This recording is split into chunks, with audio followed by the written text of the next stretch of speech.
Découvrez le pouvoir extraordinaire des vibrations sonores avec Alex Michel, pionnier des fréquences thérapeutiques depuis plus de 20 ans. Imaginez pouvoir transformer votre état de conscience, améliorer votre concentration et votre sommeil grâce à des compositions uniques créées avec une technologie de pointe. Dans cette masterclass « Le pouvoir des sons et des vibrations », Alex Michel dévoile les secrets des fréquences sacrées et leur impact profond sur votre bien-être physique et émotionnel.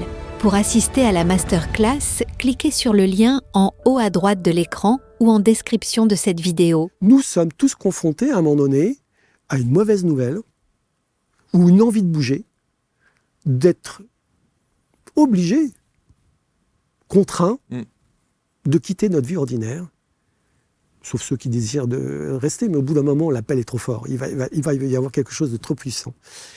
Et puis de négocier avec ça en disant « mais non, j'ai pas envie d'y aller », et puis de basculer. Et de fait, de rentrer dans un voyage qui est notre vie.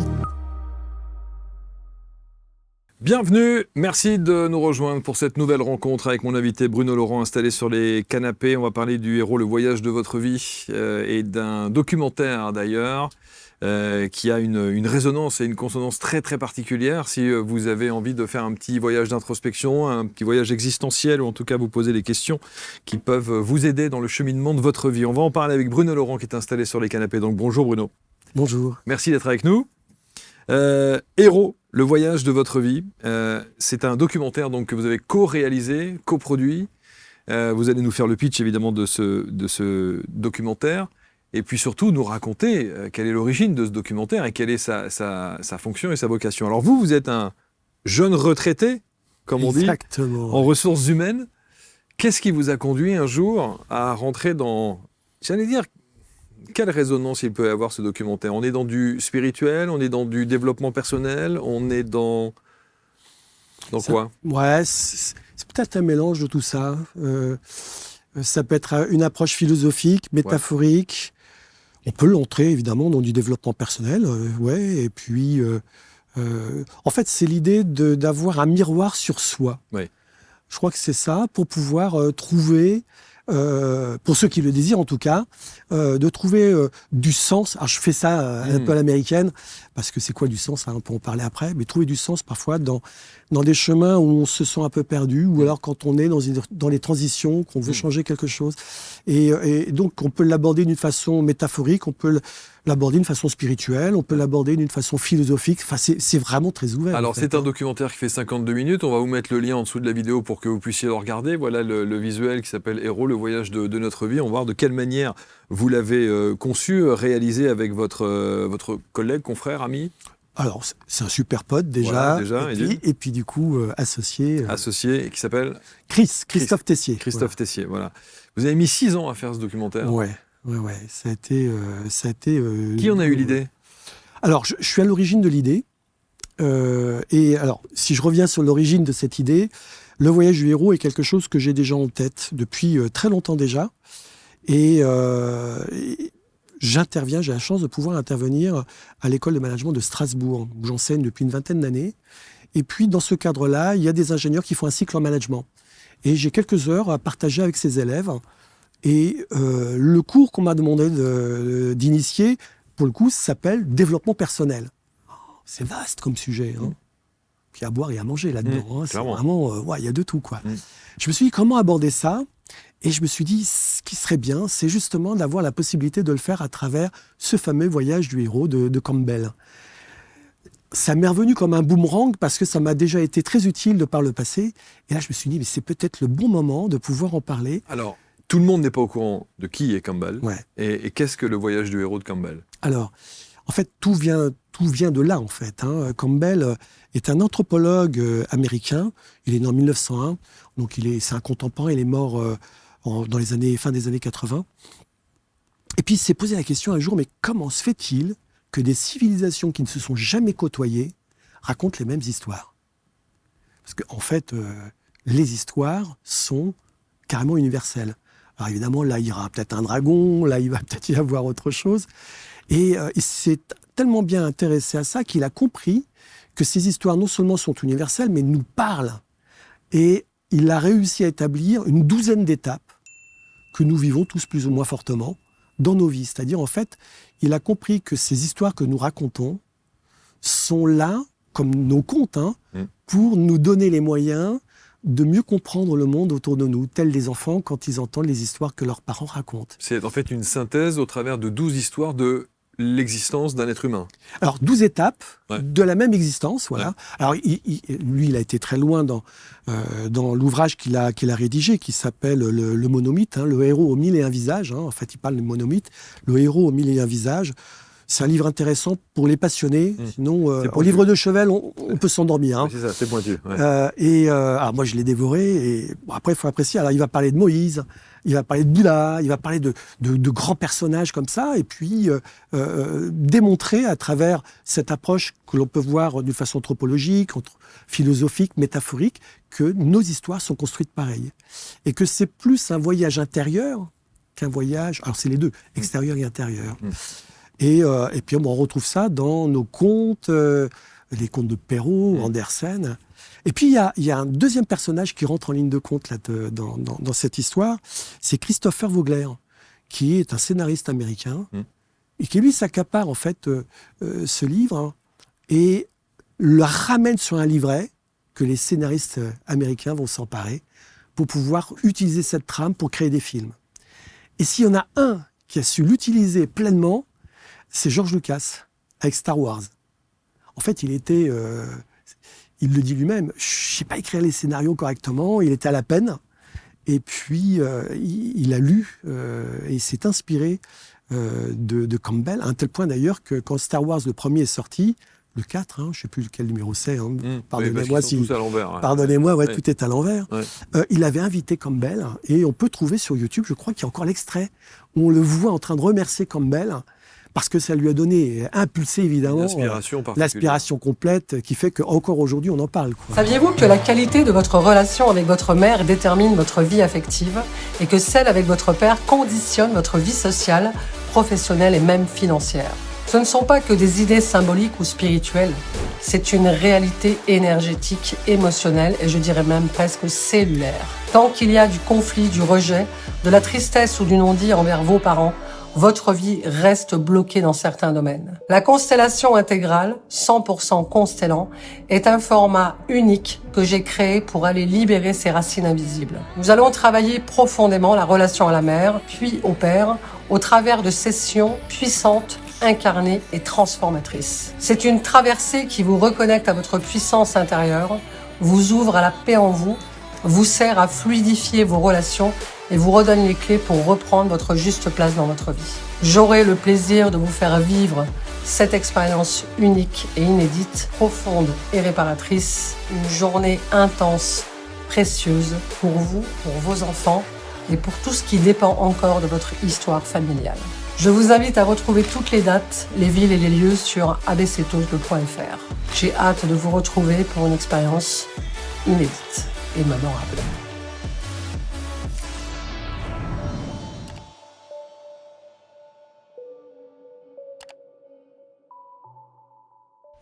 Donc, il y a la théorie de Christopher Vogler, il y a évidemment Campbell, Joseph Campbell, cet anthropologue, il y a ce livre, vous le dévorez, et c'est à partir de ce moment-là que vous vous dites, il va y avoir une résonance à la française ? Ouais, alors, je ne sais pas si c'est à la française, mais oui, pourquoi pas, effectivement. Lui donner un ton à la française. Lui donner un ton, ouais. Alors, le ton... Au cœur des Vosges. Oui, exact. Voilà, oui, n'est-ce pas et c'est... c'est d'ailleurs une des raisons pour lesquelles j'y reviendrai en restant en Alsace. Bon, il y a aussi une question de budget, parce que... oui, c'est ça. C'est-à-dire, en fait, je me suis dit, j'ai envie de partager. J'ai envie de donner envie à d'autres personnes de pouvoir, s'immiscer dans ce voyage du héros qui colle à nos vies, en fait. Et c'est comme ça qu'est né vraiment le projet. Ouais. Alors, donc vous décidez d'en faire un documentaire. On va raconter quand même l'histoire, le pitch de ce documentaire avec ces 4 protagonistes, ces 4 personnages. Qui sont-ils ? D'où viennent-ils ? Que font-ils ? Alors, il y a donc 2 hommes, 2 femmes, et de tous les âges.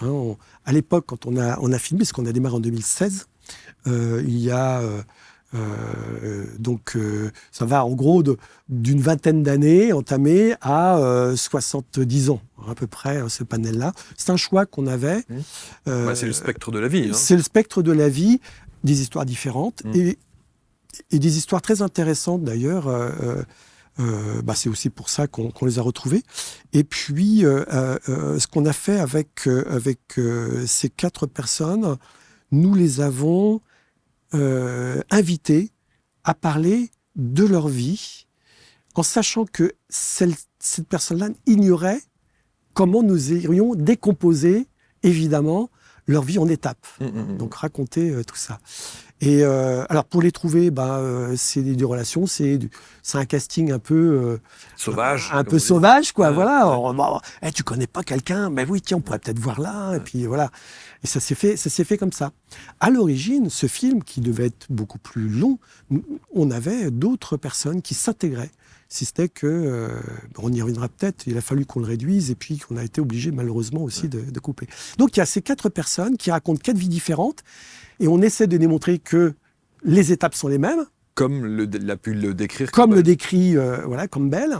Et au lieu d'aller chercher nous à raconter ou moi à raconter, parce que je connais ça, j'ai voulu, avec Chris, on a voulu être un peu en road movie, à se promener pour aller à la rencontre de ces gens et d'aller, donc là en l'occurrence, on a quitté notre territoire pour aller en Suisse, pour rencontrer un ami qui m'est très cher, Denis Jacquard, qui est un spécialiste du voyage du héros, et puis qui a une voix grave, qui vous invite qui vous transporte en fait, et on s'est dit, c'est avec lui qu'il faut qu'on le fasse. Pour la petite anecdote, si je peux me permettre, Chris, au moment où j'en ai parlé de tout ça, parce que c'est mon voisin, on vit à 25 mètres, l'un de l'autre, il est caméraman, je vais le voir en disant, je vais faire un film sur le voyage du héros.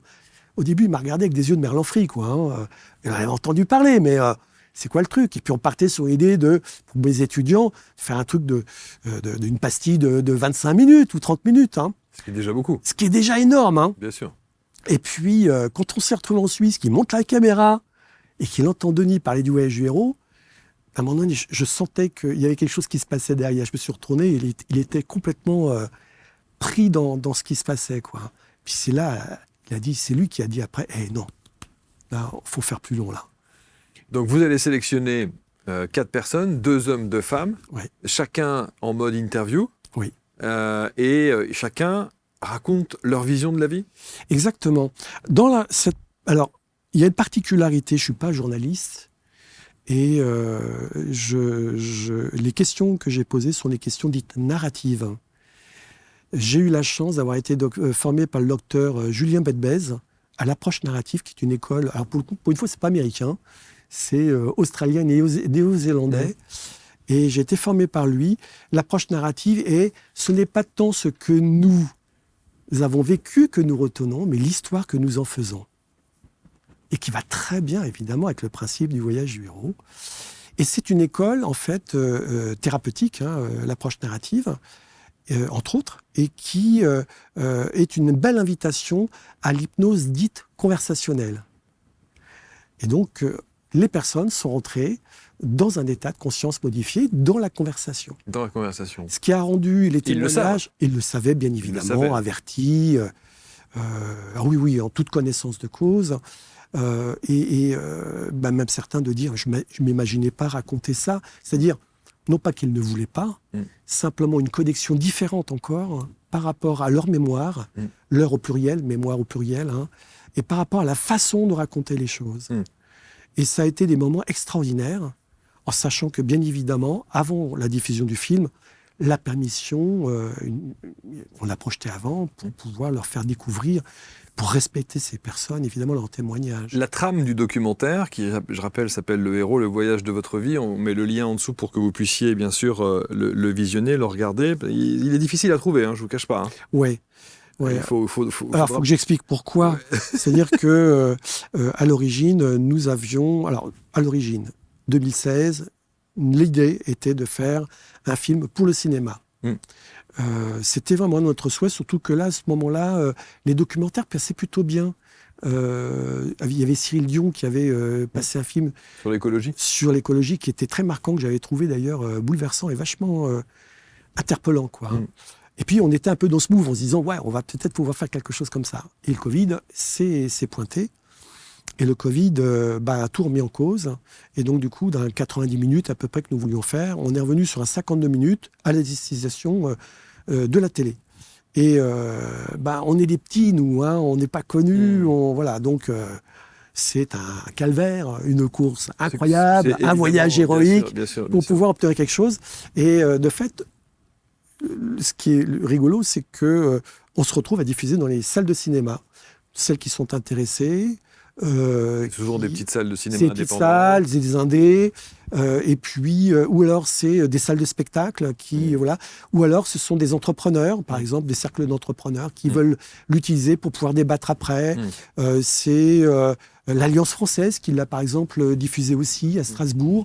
Ce sont des entreprises aussi pour pouvoir donner la possibilité aux personnes qui voient d'avoir un dialogue, soit sur une partie très, très groupée, parce que ça peut faire partie d'une communauté, d'une équipe, ou soit très individuelle. Et c'est comme ça qu'on fonctionne. Alors évidemment, toute la difficulté, c'est de pouvoir le voir avec justement une interrogation avec Chris, de pouvoir le diffuser sur une plus grande échelle.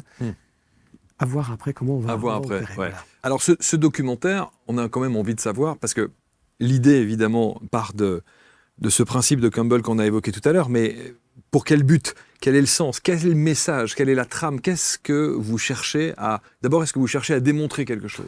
Alors, pas forcément démontrer, interpeller plutôt autre chose. C'est un outil comme un autre, en fait, si on doit prendre ça. Et puis, ça colle peut-être pas non plus à toutes les aspirations.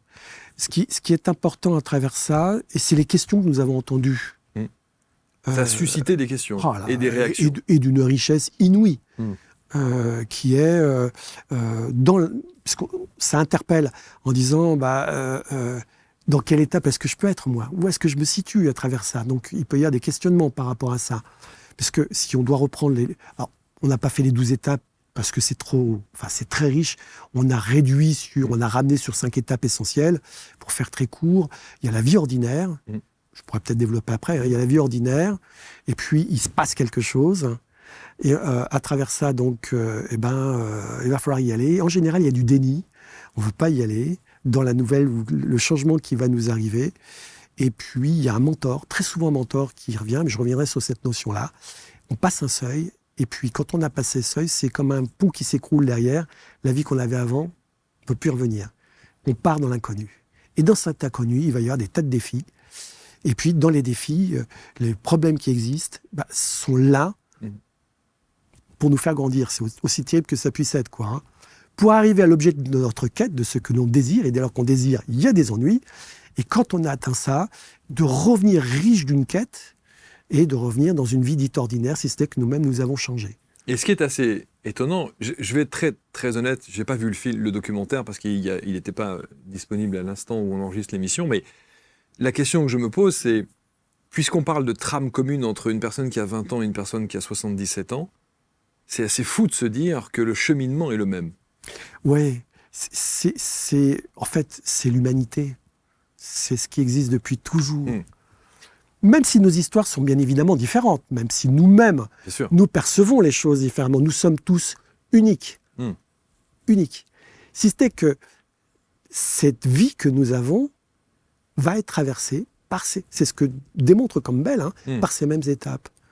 Nous sommes tous confrontés à un moment donné à une mauvaise nouvelle ou une envie de bouger, d'être obligé, contraint de quitter notre vie ordinaire, sauf ceux qui désirent de rester, mais au bout d'un moment, l'appel est trop fort. Il va y avoir quelque chose de trop puissant. Et puis de négocier avec ça en disant « mais non, j'ai pas envie d'y aller », et puis de basculer. Et de fait, de rentrer dans un voyage qui est notre vie, qui est vraiment notre vie. Si on reprend d'ailleurs les travaux de Campbell, la transformation qui existe à travers l'épreuve dite ultime, qui est une transformation complète, c'est mourir pour renaître autrement. Évidemment, si on la prend sur une vie complète, c'est notre mort et puis ce qui se passe derrière. Si c'était qu'un voyage héroïque, il peut y en avoir un comme il peut y en avoir plein dans notre vie. Et en fait, en général, ce qui se produit, c'est qu'il y a plein de voyages héroïques dans nos vies, qui sont plus ou moins forts. Alors, on appelle ça héroïque, c'est quand même en général que ça chauffe, quoi. Hein. C'est pas évident. C'est pas je me suis perdu en allant chercher le pain, quoi. Hein. C'est peut-être la conséquence en voulant partir et faire autre chose. Et de fait, oui, c'est vrai que je peux avoir 13 ans et vivre un voyage du héros intense. Et puis je peux avoir 70 ans, en avoir déjà vécu et en vivre encore d'autres très intenses.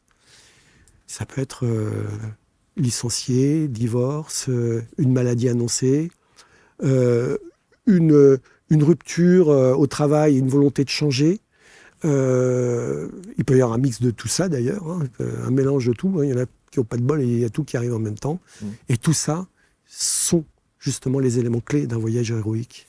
Qu'est-ce que votre voyage héroïque, à titre personnel, a révélé de vous ? Parce que pour le coup, vous êtes quand même le premier, en première ligne, à l'issue de... Vous aviez lu Campbell, vous ? Ouais, vous avez lu Campbell. Ah oui, c'est vrai, vous l'avez dit tout à l'heure. Je l'ai lu et relu. Parce qu'il y a des trucs qui échappent quand même, il faut bien le relire encore. Et qu'est-ce que ça a dit de vous, alors ? Ça a appris sur moi, en fait. D'abord, ça a éclairé. Ça m'a éclairé sur les difficultés que je rencontre en me disant, mais c'est pas de ma faute. C'est comme ça. Déjà, c'est énorme. Hein, c'est pas de ma faute, c'est comme ça, il faut que je fasse avec. De me dire que aussi durs soient ces mots, hein, c'est formidable de faire face à l'adversité. Je le dis d'autant plus volontiers que cette histoire de Covid, moi je suis tombé dedans. Hein. J'étais un des premiers touchés. Ça fait partie de mon voyage qui m'a énormément, enfin moi et mon entourage, qui a énormément remué, puisque on ignorait à ce moment-là que j'avais le Covid. On ne savait pas ce que j'avais, en fait. Et puis, c'était au mois de janvier 2020.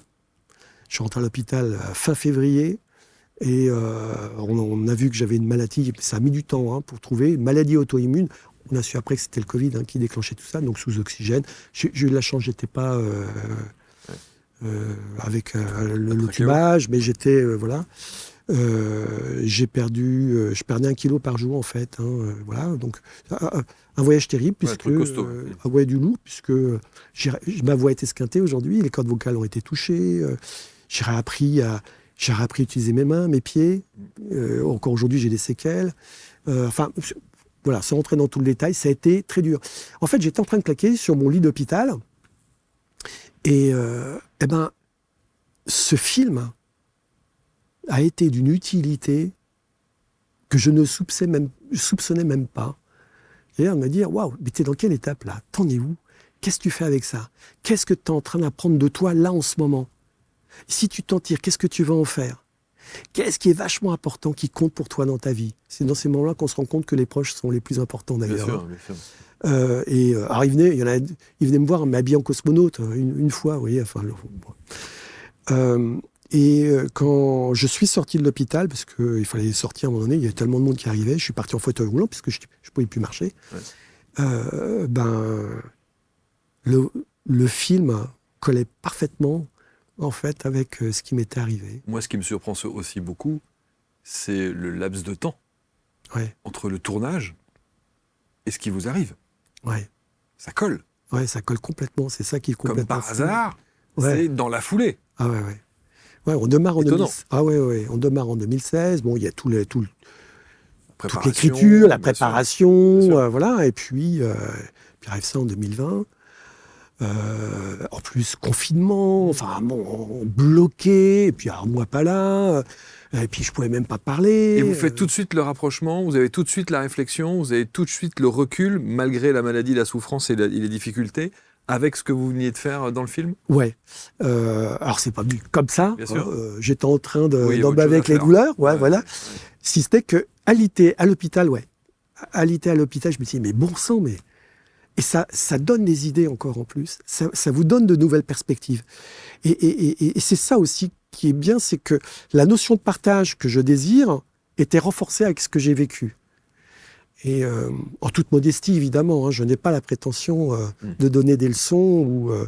Je suis très imparfait. Hein. Non, mais c'est surtout C'est simplement c'est une piste de réflexion. de donner les moyens à d'autres personnes, pour celles en tout cas qui sont désireuses d'en savoir plus sur où est-ce que j'en suis dans ma vie, de pouvoir donner des outils, cet outil, des perspectives nouvelles, un regard nouveau, je dirais, une façon de voir différente, sortir, une vision d'hélicoptère, pour se dire, waouh, mais j'en suis où, pour sortir d'une façon aussi, d'une forme de culpabilisation, parce que ça arrive.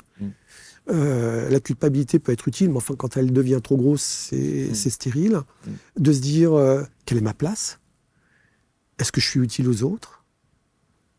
Qu'est-ce que j'apporte aux autres? Qu'est-ce que les autres m'apportent? De quoi est faite ma vie? Et puis, en fait, est-ce que je suis vraiment en cohérence avec moi-même, quoi?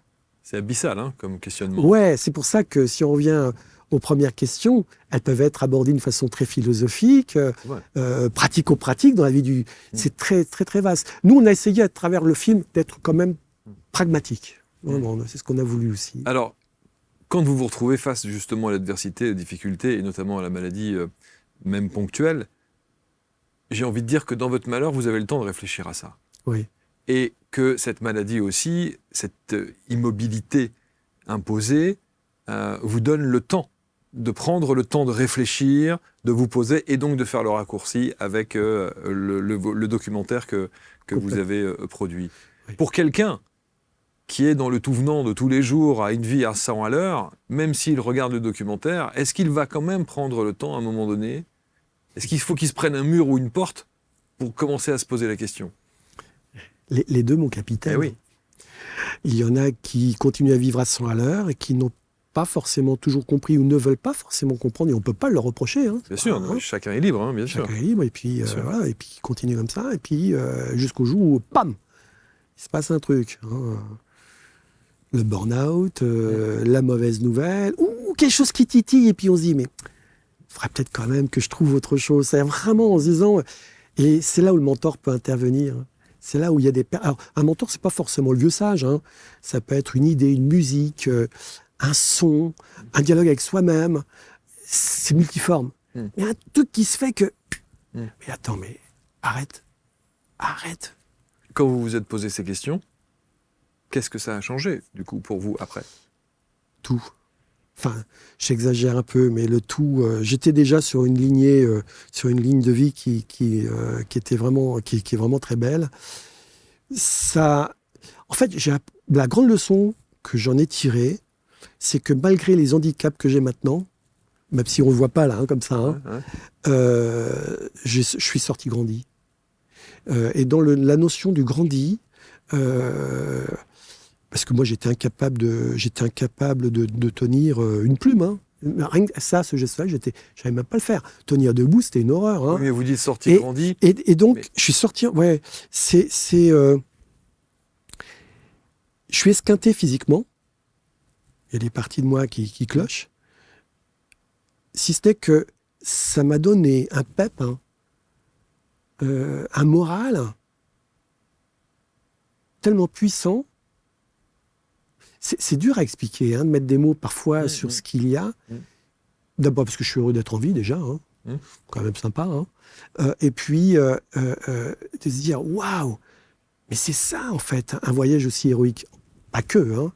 C'est même si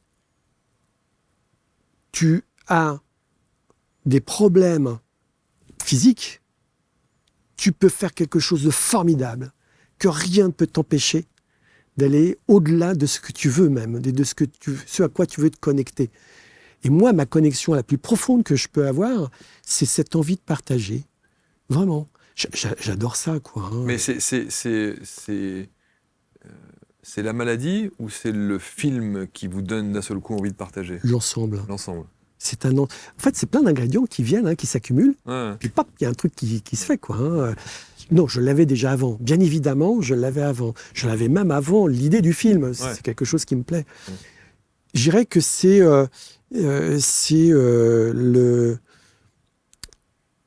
l'ingrédient, la petite cerise sur le gâteau, quelque part, qui fait que waouh, ça donne tout le pep. Hein.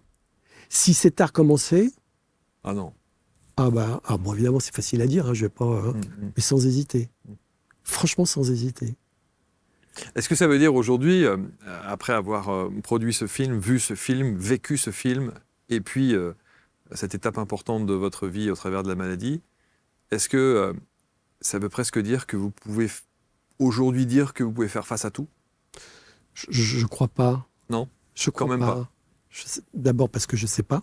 Tant que je connais pas, je sais pas. Et puis... ça a quand même considérablement changé votre vision de la vie et votre philosophie de vie. Par contre, ça, a considérablement changé. Celle-là, oui. Ça a renforcé ce que je m'imaginais déjà, ou ce que je vivais déjà. Ça me l'a renforcé, ça me l'a décuplé. Ça, oui. Est-ce que les 4 protagonistes du film, est-ce qu'il y en a un des 4 qui se dit « J'avais déjà ça intrinsèquement sans le savoir », mais ça n'a fait que décupler ensuite mes fonctions. Ou alors, vous avez ceux qui disent « Je découvre complètement qui j'étais et du coup, ça a changé complètement ma vie ». On a eu les deux. On a eu les deux retours. Ils sont tous marquants. Jean Gilliot, donc le plus âgé, que je connaissais déjà, ne savait pas du tout ce que ça allait devenir. Et quand il a vu le film, il en a été bouleversé. Ça fait les 4. Les 4 se sont dit waouh. Ils ont changé beaucoup de choses dans leur vie. Alors, Jean Gilliot, lui, il est carrément dans son trip de l'épanouissement, tout va bien. Enfin, tous les 4 vont bien. Le Jean Hatzmanel continue dans son trip. En fait, ils sont tous dans leur trip, ils continuent leur voyage, parce qu'il y a de nouveaux voyages qui se font, quoi. Les 4, en tout cas, ont bien exprimé le fait que le film est un passage qui leur a offert la possibilité de voir les choses encore autrement. Ça, oui.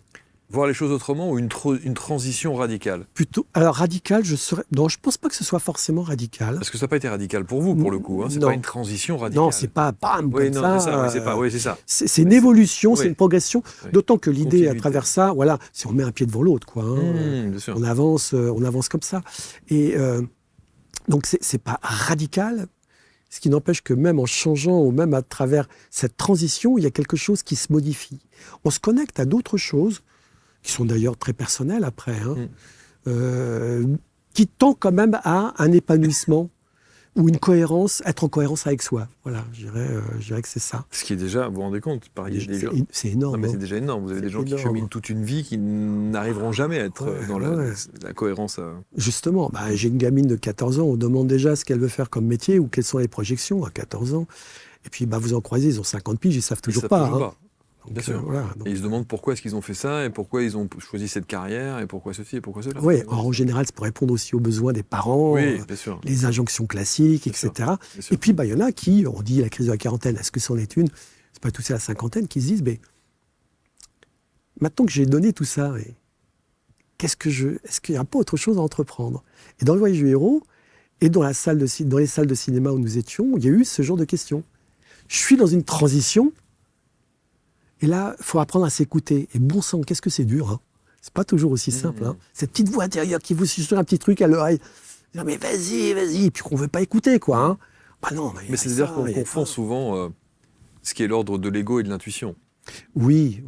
C'est ça la grande difficulté, je trouve, existentielle. Il y a plein de gens qui ont des ressentis avec une intuition plus, j'ai envie de dire, mais qui se disent non, mais ça, c'est mon délire d'ego.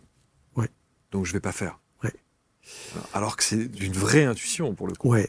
Et dans le voyage du héros, justement, c'est quitter cet ego, qui a son importance, qui nous permet de nous construire. C'est les mécanismes de défense, d'existence. Si c'était que c'est de dépasser cet ego pour atteindre cette essence. Ça, c'est le voyage héroïque.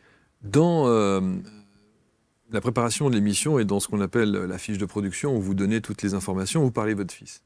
Oui. Vous parlez de votre fils, Antoine, qui a été diagnostiqué, qui a un spectre autistique. Ouais. Alors à l'époque on disait Asperger, maintenant ça a changé, on parle là aussi c'est très vaste. Et vous l'avez mis dans la question du déclencheur. Ouais. Qu'est-ce que ça a déclenché? Est-ce qu'il y a un rapport avec la production du film? Ouais, complètement. Mon fils est né donc en 94 et à 2 ans et demi, on a compris qu'il y a quelque chose qui clochait. Et il faisait de l'écolalie, on pouvait le perdre dans un supermarché, il s'en fichait, enfin bon, plein de symptômes, voilà. Et avec mon ex-épouse, hein, sa mère, à l'époque, on a été très choqués. À tel point d'ailleurs qu'on nous demandait, on nous questionnait, quoi, savoir s'il n'y avait pas eu un choc psychologique grave. D'ailleurs, c'était ça, hein, on partait d'abord là-dessus, quoi. Donc, comment sont les parents? On a joué, on s'est ouvert, quoi, parce que nous voulions comprendre. Ça a été, le rapport avec mon fils a été d'un déclic monumental qui m'a invité justement à rentrer dans le monde de la psychologie, de la découverte de soi, la découverte des autres, alors, le monde des enfants, l'univers des gamins, tout ça est rentré et de fait, puisque je connaissais déjà le voyage du héros, de le réassocier à ça. Alors, c'était confus, c'était pas du tout, je vais mettre le voyage du héros avec mon fils, c'était pas du tout dans cette idée. Si c'était que c'est souvent très inconscient, hein. Il y a un lien quand même qui se fait, dont on se rend compte bien plus tard. Sans doute. Et lui a été, c'est un mentor, mon fils, hein. C'est un mentor pour moi. Vous vous rendez compte que c'est parce qu'il a Asperger que j'en suis là où j'en suis aujourd'hui, pour une grande partie. C'est ça. C'est parce qu'en fait, il déclenche le pourquoi. Oui, ouais. Et je crois qu'il a déclenché ce qui était chez moi, en moi, et que je n'entendais pas ou qui n'était pas accessible. Et il m'a rendu quelque chose d'accessible. Et ça, dans le documentaire, c'est l'histoire de votre fils, le parcours de votre fils, l'existence de votre fils. C'est aussi ce que vous décrivez sans doute dans le documentaire. C'est une des injonctions de la vie. Alors vous le considérez comme une injonction de la vie? Alors, je ne saurais pas dire si c'est une injonction. Tout dépend comment on va prendre les choses, quoi. Pour moi, je crois que ça l'est, ouais. L'injonction que j'ai, si je considère cette injonction évidemment comme stimulante, c'est quoi qu'il t'arrive, faisons quelque chose de bien. Je crois que c'est ça. Et l'aventure avec mon fils, avec qui je suis très lié, même s'il y a des moments, moi, il me casse les pieds. Hein, parce qu'il faut se les farcir. Hein, non, mais on en a reçu quelques-uns ici. Ah ouais. Il y a des moments, lâche-moi un peu. Mais l'amour que j'ai pour lui m'a tellement enrichi. Et puis, dans la réciprocité, c'est dingue parce que on avait même convenu que pour sa scolarité, on n'irait jamais ce qu'il a. Ah, ok. Ah, ça n'a pas été facile. Hein. Sauf qu'on est obligé à un moment donné. Non, on a réussi à passer au travail. Ouais, alors, c'était chaud hein, par moment. Ah ouais, je pourrais raconter des tas d'anecdotes. Comment justifier les comportements? Ouais, justement, hein, des convocations, des machins, des voilà. Puis, et vous êtes toujours tenu à ne rien dire? Ouais. Wow. La seule fois où on en a parlé, c'est quand il s'est retrouvé dans un stage, puisqu'il est dans l'entomologie, il travaille à l'écomusée d'Alsace, mais passionné, comme un Asperger-Paulette. Lui, c'est tombé sur les insectes, hein, entre autres. Hein. Oui, donc il s'est retrouvé au Muséum d'histoire naturelle de Tours, hein, et à l'issue de son service civique, en l'occurrence, il fallait que je le récupère à Tours, et puis je lui dis, on leur dit, au tuteur, hein, on leur dit, il me dit, ouais, ils n'étaient pas surpris. Par contre, le fait de mettre un mot là-dessus avait tout changé. Quoi, hein. Mais là, on pouvait se permettre de le dire, car tout était joué. Et là, il n'en parle pas non plus, il ne le crie pas sur les toits. D'ailleurs, on le voit, on ne va pas... Si quelqu'un qui sait ce... Oui. Voilà, on va repérer. Il y a des notions de ça, il va sentir un peu. Bien sûr. Non, mais ce que je veux dire, c'est que cette première injonction, et je dis le terme injonction parce que vous avez accepté de le dire, injonction de la vie, plus la seconde avec la période Covid, vous êtes au cœur du voyage du héros, là. Oui. Et ça revient à ce que je souhaite exprimer à travers ce film et à travers les autres témoignages, c'est que nous sommes tous confrontés à ça. Chacun à sa façon. C'est sûr, tôt ou tard. Et oui, bien sûr, me concernant, c'est vrai que la notion de se dire « je suis un héros », ça sonne bizarre. Et puis quand on vit les instants, on ne se dit pas que je suis forcément un héros. Hein. C'est sûr. Waouh, il y a des moments de lâcheté, il y a des moments... c'est waouh. Et c'est humain. Hein. Et c'est humain. Mais c'est ça qui est génial, c'est que c'est humain. C'est après coup de se dire « waouh, mais c'est héroïque ». Est-ce que la règle, s'il devait si tant est qu'il y en ait une, comment dirais-je, pour définir ce qu'est véritablement le voyage de votre vie, le héros, le voyage de votre vie, ce serait de dire parce que le mot héros est fort quand même. Ah ouais. C'est ça, c'est ce que je dis. Hein. Le mot héros, c'est puissant. Et tout le monde ne peut pas se l'accepter. Exactement. Et moi, le premier, hein, j'ai eu du mal au début. Et puis après, je me dis, mais non, accepte-le. Est-ce qu'on peut être un héros du voyage de sa vie quand on est dans un échec? Même si j'aime pas le mot échec, parce que les gens vont considérer que, effectivement, il y a beaucoup de gens qui considèrent que l'échec n'en est pas un, à partir du moment où il vous permet d'apprendre des choses et d'évoluer dans la vie. Mais est-ce qu'on peut être un héros et on peut avoir son voyage tel que vous le décrivez dans le documentaire, face à l'échec? C'est tout l'intérêt de la vie. L'échec est une épreuve. C'est un apprentissage. Qu'est-ce que j'apprends de moi là-dedans? Oui. Si je n'en tire pas de leçons, ce qui nous arrive très fréquemment, je ne peux pas forcément progresser. Par contre, si je me prends le temps de dire, mais qu'est-ce que j'apprends de ça? Qu'est-ce que je peux en faire? Quel est l'apprentissage que je peux avoir? Quelles sont les capacités que je dois développer? On est dans un voyage héroïque. Alors, attention, dans le mot échec, le monde est vaste. Bien sûr. Le monde est très vaste. Hein. Et il y en a pour lesquels, il y en a qui ne se relèvent pas. Hein. Bien sûr. Et ça, on se doit de les respecter aussi, parce que la vie, c'est pas toujours un cadeau. Hein. Oui, bien sûr. Mais ça veut dire que c'est devenu un automatisme chez vous? Oui, ça oui, par contre, oui. J'ai même un réflexe conditionné, même. C'est ça, vous avez dit une phrase que j'ai trouvée puissante, là, quand vous dites quel est le message caché là derrière ça? Vous vous le dites à chaque fois que vous êtes face à une difficulté? Alors, je ne me le dis pas comme ça, forcément. Par contre, face à la difficulté, quand je l'apprends, parce que ça va me mettre en colère, je vais avoir les peurs, je ne vais pas aimer, enfin, il y a tout qui vient, quoi. Hein. Je dis, OK, maintenant que ça, c'est là, puisqu'on est fichu comme ça. Hein. Oui, bien sûr. C'est, OK, et maintenant? On va peut-être passer à l'autre phase. T'en fais quoi? Vous restez pas là-dessus, quoi. Ah, mais j'ai la niaque, hein. Si je n'avais pas, avec ma kiné, si je reviens sur cette partie-là, si j'avais baissé les bras, je ne serais pas en train de discuter avec vous. Hein. Mais ce que je veux dire, c'est est-ce que c'est le documentaire qui vous donne cette niaque-là? Il a énormément aidé. En fait, pour tout dire, pour le formuler autrement, il a changé la vie de Chris et de moi. Ça, c'est sûr. Ça a changé nos vies. Dans ce sens-là. On l'avait déjà avant. J'espère que je m'exprime bien par rapport à ça. C'était déjà là avant. Mais là, ça nous a changé, ouais. Et puis, il s'en dégage une fierté. Je dois le reconnaître. Sûr. C'est comme un livre, hein. Oui, parce que les témoignages que nous avons en retour, quand il est diffusé, viennent en résonance d'abord avec nos propres vies, comme nous avons voulu le faire avec les vies de ceux qui viennent nous questionner, et de fait, viennent enrichir aussi le public qui,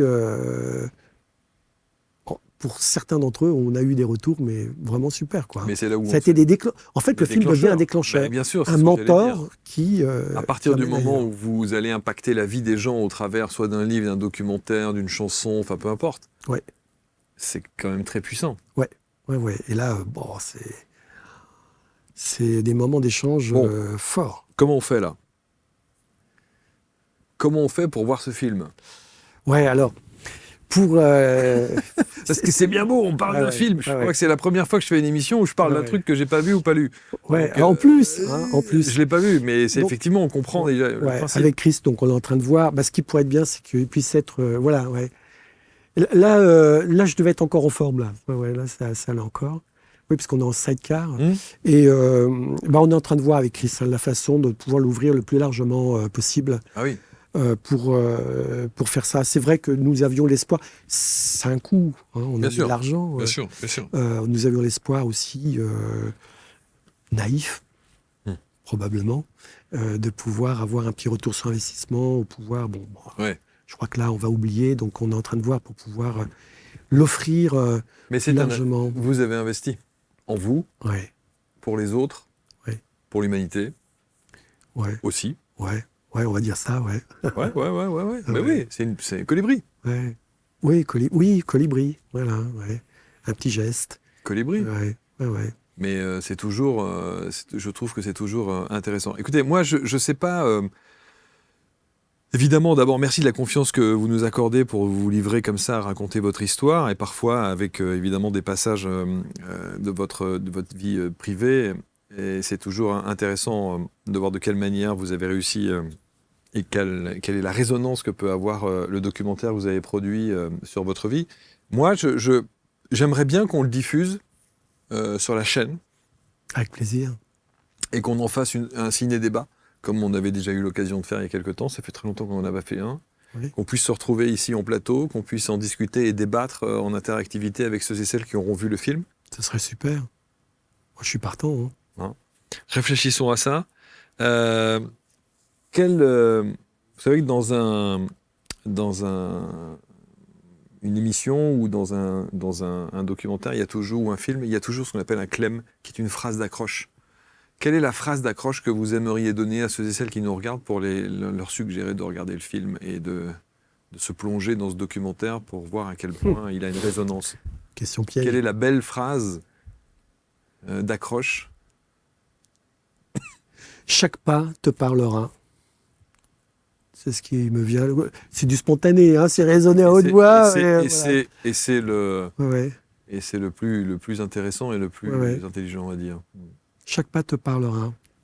Nous sommes tous des gens en chemin et chaque pas peut te parler, et surtout à travers la projection de ce documentaire. Héros, le voyage de notre vie. On va très vite essayer d'organiser ça.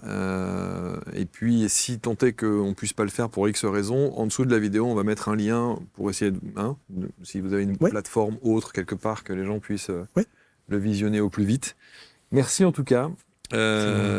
Bravo. Il faut quand même savoir que, au-delà de le côté artistique qu'il peut y avoir, du message qui est délivré au travers du documentaire, vous avez aussi cette dimension de développement personnel et spiritualité dans les formations Ennéagramme que vous avez pu faire. Vous avez fait, il y a plein de formations à la PNL, etc. Enfin, tous ces sujets vous ouvrent quand même. Oui, à la bien base, sûr. il y a une base. Bien sûr, ça aide énormément. Et l'hypnose. Et l'hypnose, oui, parce que puis j'ai la chance de pouvoir intervenir en milieu médical et en plus. De l'enseigner. Ça, c'est vraiment quelque chose de chouette. Bon. Bon retour à Strasbourg. Vous êtes à Strasbourg, ça? Au Bernois, au Bernay, mais c'est Strasbourg. Voilà, le TGV. C'est Kouglof, quoi. C'est Kouglof, voilà, et Bretzel. C'est Bretzel, Kouglof et Königsbourg. Et voilà, exactement. Ah, c'est ça, hein? Exactement. Il est là-bas, le château. Ouais, il est pas très loin. Il est pas très loin. Merci infiniment. C'est moi, merci. C'est un vrai plaisir, Bruno, de vous retrouver et de vous accueillir ici. Salut Chris. Je transmets, évidemment. Qui est aussi à l'origine de ce documentaire, le caméraman. Voilà. Et on va très vite essayer de vous proposer ce film, et soyez le héros de votre vie, parce que, évidemment, non seulement vous le méritez, et de temps en temps de faire une petite pause, un petit flashback, d'avoir une petite réflexion, qu'elle soit philosophique ou autre, peu importe. Mais l'idée, c'est de faire ce petit travail d'introspection. C'est pas mal. Ah ouais, c'est chouette. De temps en temps. Ça fait du bien. Ouais, ça fait du bien, je pense. Savoir où on en est. Merci beaucoup, vous commentez avec bienveillance comme toujours, et puis on se retrouve très vite pour une prochaine rencontre. Salut à tous, merci.